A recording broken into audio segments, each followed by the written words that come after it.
ఈశాన్య రాష్ట్రాల్లో ప్రధానమంత్రి నరేంద్ర మోదీ పర్యటిస్తున్నారు. మిజోరాంలో 8,070 కోట్ల రూపాయలతో నిర్మించిన ఎత్తైన రైల్వే లైన్ను మోదీ వర్చువల్గా ప్రారంభించారు. ప్రతికూల వాతావరణం కారణంగా ఆయన ఐజ్వాల్కు వెళ్లలేకపోయారు. కాసేపట్లో మోదీ జాతి ఘర్షణలతో అల్లాడిపోయిన మణిపూర్లో పర్యటించి బాధితులను కలుసుకోనున్నారు.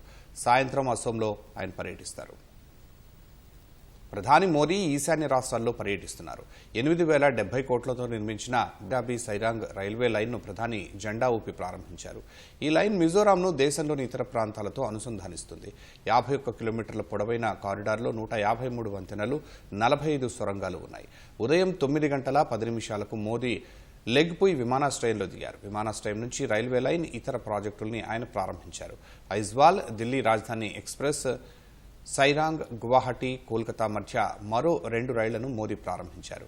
రోడ్ల విస్తరణ పనులతో పాటు ఏకలవ్య స్కూళ్లను మోదీ ప్రారంభించారు. అనంతరం ప్రసంగించిన మోదీ రైల్వే లైన్ ప్రజల జీవితాల్లో విప్లవాత్మక మార్పులు తీసుకొస్తుందని తెలిపారు.